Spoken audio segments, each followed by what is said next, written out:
నమస్తే, welcome to NSTV news. ముందుగా ముఖ్యాంశాలు. ఖమ్మం జిల్లా ఖమ్మం రూరల్ మండలం పొన్నేకల్ల వద్ద ఉప ముఖ్యమంత్రి భట్టి విక్రమార్క పీపుల్స్ మార్చ్ పాదయాత్ర నేటితో 2 సంవత్సరాలు పూర్తి చేసుకున్న సందర్భంగా ఏర్పాటు చేసిన పైలాన్ను వైరా ఎమ్మెల్యే రామ్దాస్ నాయక్, రాష్ట్ర గిడ్డంగుల సంస్థ చైర్మన్ రాయల నాగేశ్వరరావు, డీసీసీ అధ్యక్షుడు పువ్వాళ్ల దుర్గాప్రసాద్ ఆవిష్కరించారు. ఈ సందర్భంగా వారు మాట్లాడుతూ ఆదిలాబాద్ జిల్లా పిప్పిరి నుంచి ఖమ్మం జిల్లా వరకు 36 నియోజకవర్గాలలో భట్టి విక్రమార్క పాదయాత్ర చేశారు. ఏ స్ఫూర్తితో పాదయాత్ర చేశారో అన్ని విషయాలు ఫైలాన్లో ఏర్పాటు చేస్తామన్నారు. పాదయాత్ర సమయంలో ఆనాడు గద్దర్ వచ్చి ఫైలాన్ను ఆవిష్కరించారు.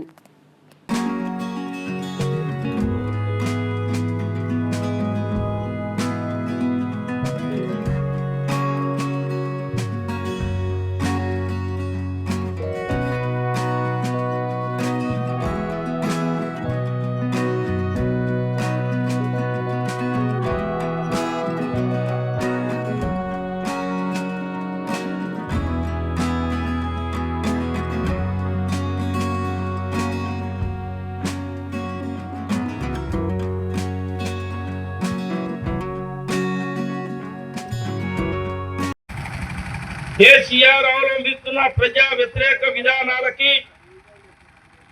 ఆనాడు కాంగ్రెస్ పార్టీ రాష్ట్రంలో అయిపోయింది అనే పరిస్థితిలో దాదాపుగా 19 మంది ఎమ్మెల్యేలు ఆనాడు గెలిచిన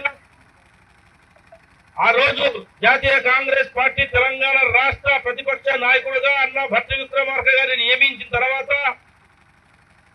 దళిత సమాజాన్ని మోసం చేసే అలవాటున్న కేసీఆర్ గారు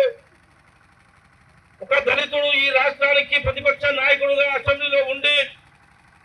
మమ్మల్ని ప్రశ్నించే అవకాశం ఇవ్వకూడదని ఒక అహంకారంతోనే ఆనాడు కాంగ్రెస్ పార్టీ శాసనసభ్యులందరినీ కూడా టీఆర్ఎస్ పార్టీ వైపు మలుచుకున్న పరిస్థితి, తిప్పుకున్న పరిస్థితిని కొనుగోలు చేసిన పరిస్థితి మేమందరం చూశాం. ఈ రాష్ట్రంలో బడుగు బలైన వర్గాలు కాంగ్రెస్ పార్టీ కార్యకర్తలు అణగదొక్కబడుతున్న నేపథ్యంలో కేసీఆర్ వారి మనుతోరి ఎమ్మెల్యేల చేత ఇబ్బంది పడుతున్న నేపథ్యంలో ఈరోజు మనందరం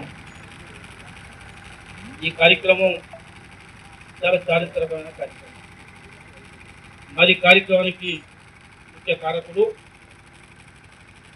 ఇంత చక్కటి కార్యక్రమం ఆ పైలాన్ ఉద్దేశం, దాని చరిత్ర, ఇంత రిస్క్ తీసుకొని కార్యక్రమం నిర్వహించిన పెద్దలు ఈ రాష్ట్ర గిడ్డంగుల సంస్థ చైర్మన్ పెద్దలు రాయల నాగేశ్వరరావు గారు. వీటన్నిటితో పాటు మాకన్ని రకాలుగా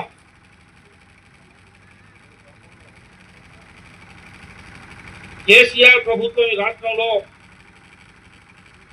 అధికారం చెలాయిస్తున్న కాలంలో మా అందరికీ అండదండగా ఉంటూ మమ్మల్ని అందరినీ ఎంకరేజ్ చేస్తూ ముందుకు నడిపించిన పెద్దలు జిల్లా కాంగ్రెస్ పార్టీ అధ్యక్షుడు అన్న దుర్గాప్రసాద్ గారికి నాకు ప్రత్యేకంగా ఈరోజు శాసనసభ కోసం టికెట్ రావడం కోసం, ప్రజలు తిరగటం కోసం సూచనలు, సలహాలు ఇచ్చి నన్ను శాసనసభ్యుగా ఆటంలో భాగస్వామిగా ఉన్న అన్న దుర్గాప్రసాద్ గారికి ప్రత్యేకంగా మరి కార్యక్రమానికి వచ్చిన మండల కాంగ్రెస్ పార్టీ అధ్యక్షులందరూ కూడా, తిరుపాలెం మండల పార్టీ అధ్యక్షుడు అన్న సుధాకర్ రెడ్డి గారు, మధిరా మండల పార్టీ అధ్యక్షుడు మిగతా కిషోర్ గారు, కోనకల్ మండల పార్టీ అధ్యక్షుడు దుర్గారావు గారు, చెత్తకాని మండల పార్టీ అధ్యక్షుడు అన్న వెంకటేశ్వరరావు గారికి, ముదిగొండ మండల పార్టీ అధ్యక్షుడు రమేష్ అన్నకి, అటు భద్రాచలం ఈశాన్య ప్రాంతం నుంచి పెద్దలు దుర్గాప్రసాద్ గారికి, మా ధర్మన్నకి, ఎల్లందు రవి గారికి, మరి అన్ని అనుబంధ సంఘాల అధ్యక్షుడు మహిళా సంఘం సౌజన్య గారికి, మా భద్రమన్న, శేఖర్ అన్న, మహిళా సోదరులందరూ పొందయన్న, ప్రత్యేకంగా రాజీవ్ గాంధీ, మన యూత్ కాంగ్రెస్ వేణు, వెంకటు, అంజిబాబు, వాళ్ళకి ప్రత్యేకమైన నమస్కారం. ఎందుకంటే వారి కష్టమంతా చూసినాం మనం. అది అధికారం వచ్చిన తర్వాత ఇప్పుడు అధికారం మా పిసిసి మెంబర్ అన్నారెడ్డి గారికి మనందరికంటే పెద్ద వయసు రీత్యా కానీ ఖమ్మం జిల్లా రాజకీయాల్లో పెద్దలు ఐనూరు వెంకటేశ్వర రెడ్డి గారికి, మార్కెట్ కమిటీ అధ్యక్షులందరికీ కూడా పాదయాత్ర, అధికారం తర్వాత పదవులు వచ్చిన మార్కెట్ కమిటీ అధ్యక్షులందరికీ ఆర్టీఐ డైరెక్టర్ మెంబర్ వారికి కూడా ప్రత్యేక నమస్కారం. ఇంత దూరం ఇంత రిస్క్ అయినా మరి కార్యక్రమానికి వచ్చిన మహిళా సోదరులందరికీ కూడా పేరు పేరున నమస్కారం తెలియజేస్తూ మరి ఎంతో దూరానికి వచ్చిన ఈ కార్యక్రమానికి వచ్చిన నాయకులందరికీ కూడా ప్రధానంగా భట్టి విక్రమార్క గారి, శ్రీనివాస్ రెడ్డి గారు, ఎక్కడన్నా శ్రీనివాస్ రెడ్డి గారు బ్రాండ్ ఉంటుంది. ఏం సారు నీ బ్రాండ్ ఎక్కడన్నా ఉంటుంది అన్నదా. అందరికి కూడా ఈరోజు మార్చి 16 2 సంవత్సరాల క్రితం 2023 మార్చి 16వ తారీఖు నాడు ఈ రాష్ట్రంలో కాంగ్రెస్ పార్టీని అధికారంలోకి తీసుకురావాలనేటటువంటి దృఢ సంకల్పంతో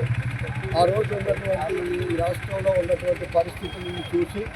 ఖచ్చితంగా తాడిత పేద ప్రజానికానికి న్యాయం జరగాలంటే కాంగ్రెస్ ప్రజారాజ్యం అట్లాగే ఇందిరమ్మ రాజ్యాన్ని తీసుకురావాలా, ప్రజాపాలన కొనసాగించాలంటే మరి ప్రజల్లో చైతన్యం తీసుకురావాలని, ప్రజా సమస్యల్ని పూర్తిగా మనము క్షేత్రస్థాయి నుంచి తెలుసుకొని ఆ సమస్యల పరిష్కారానికి మనం ప్రయత్నం చేయాలనే ఉద్దేశంతో మరి పాదయాత్ర స్టార్ట్ చేసి ఎర్రటెండలో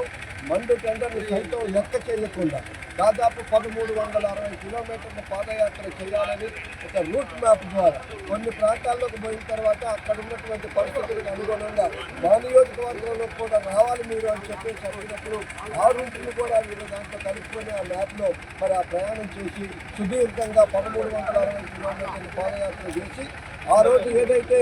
ఆయన తిరిగినటువంటి ప్రాంతాలలో ఉన్న సమస్యలు ఏవైతే ఉన్నాయో అవి సింగరేణి కాంగ్రెస్కి సంబంధించినటువంటి గోదావరి గని, రామగుండం, మంచిర్యాల, పెద్దపల్లి, కరీంనగర్ జిల్లాలో అనేక ప్రాంతాలను చూసినప్పుడు ఆ యొక్క శాఖని నేనే మరి నిర్వహించాలా, అలాంటి సమస్యలు ఉన్నాయని రైతులకు ఉన్నటువంటి ఇబ్బందులు, కష్టాలు, కరెంటు కష్టాలు, ఆర్థిక సమస్యలు ఇవన్నిటినీ కూడా మనం పరిష్కరించాలంటే ఈరోజు అధికారం వచ్చిన తర్వాత ఆ శాఖల్ని ఆయన దగ్గర పెట్టుకొని ఏదైతే పేద ప్రజలకు అవసరమో వాటన్నిటికీ అనుగుణంగా ఈ ప్రయత్నం చేస్తూ ఉన్న దాంట్లో భాగంగా మరి దాన్ని గుర్తుగా 2 సంవత్సరాలు పూర్తయిన సందర్భంగా అలాగే ఆయన పేరు మీద ఆ పాదయాత్రకు చిహ్నంగా ఉన్నటువంటి ఈ పైలాన్ని మరి ఇక్కడ నిర్మించుకోవడం 2 సంవత్సరాలు అయినప్పటికీ ఈ పైలాన్ యొక్క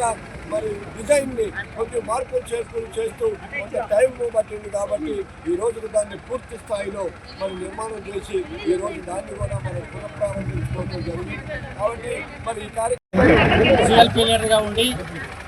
పాదయాత్ర చేయాలి తెలంగాణ రాష్ట్రం అంతా అని చెప్పేసి మరి ఆదిలాబాద్ నుండి మొదలుకొని ఖమ్మం వరకు 1360 కిలోమీటర్లు పాదయాత్ర చేస్తూ మరి ఈ రోజుకి 2 సంవత్సరాలు పూర్తయిన సందర్భంగా ఆనాటి జ్ఞాపకాలను మరొకసారి మరి గుర్తు తెచ్చుకుంటూ ఏ ఉద్దేశంతో అయితే మనం పాదయాత్ర చేశామో ఆ మార్పు అయితే వచ్చింది. తర్వాత ఆ పాదయాత్రలో ప్రజల ఏదైతే కోరారో మరి ఆదిలాబాదులో ఏం కోరారో అదేవిధంగా నిజామాబాద్లో ఏం చెప్పారు, కరీంనగర్లో ఏమడిగారు, మహబూబ్నగర్లో ఏమి విషయాలు చెప్పారు అనే అన్నీ కూడా ఆకలింపు చేసుకున్న వ్యక్తి మరి ఈనాడు డిప్యూటీ సీఎంగా ఉన్నప్పటికీ ఆర్థిక శాఖను నిర్వహిస్తూ మరి నేను చూశాను ఈ సంవత్సర కాలంలో ఆదిలాబాద్లో ఎక్కడైతే పాదయాత్ర మొదలుపెట్టి అక్కడ ప్రజలు ఏదైతే మంచినీళ్లు, తాగునీరు, సాగునీరు అడిగారో ఆ కార్యక్రమాన్ని నిర్వహించడం కోసం పర్టికులర్గా ప్రాంతానికి పోయి అనేక కోట్ల రూపాయలతో ఆ కార్యక్రమాలను నిర్వహిస్తూ అది ఒక్కటే కాదు మహబూబ్నగర్ జిల్లాలో మరి సాగునీరు కానివ్వండి, అదేవిధంగా మరి కరీంనగర్ జిల్లాలో మరి ఉన్న సింగరేణి సమస్యల విషయంలో ఈనాడు సింగరేణి సంస్థను కూడా మన అధీనంలో ఉన్నప్పుడు మరి అక్కడ ఉన్న కార్మికుల వద్ద కష్టాలని ఆనాడు పరిశీలన చేసినప్పుడు వారు చెప్పిన విషయాలన్నీ గమనంలో తీసుకొని ఈనాడు సింగరేణి సమస్యల పరిష్కారానికి కానివ్వండి, అనేక సమస్యల పరిష్కారానికి తనకు వచ్చిన అవకాశంతో తన ఆర్థిక శాఖ మంత్రిగా, డిప్యూటీ శాఖ మంత్రిగా, విద్యుత్ శాఖ మంత్రిగా, ఇంధన శాఖ మంత్రిగా ఉండి ఆ సమస్యల్ని పరిష్కారంతో పాటు మరి ఆనాడు బడుగు బలహీన వర్గాలు ఏదైతే కోరుకున్నాయో, ఇల్లు లేని వారు, పెన్షన్ లేని వారు, రేషన్ కార్డు లేని వారు, ఉద్యోగం లేని వారు, విద్యా సదుపాయం లేని వారు, వైద్య సౌకర్యం లేని వారు, ఇన్ని కార్యక్రమాలు ఆనాడు ఆయనకి ఎక్కడైతే ఏ విషయాలైతే చెప్పారో ఆ విషయాలన్నీ కూడా ఈనాడు ఇందిరమ్మ రాజ్యంలో మరి రేవంత్ రెడ్డి గారి నాయకత్వంలో ముఖ్య భూమిక పోషిస్తున్న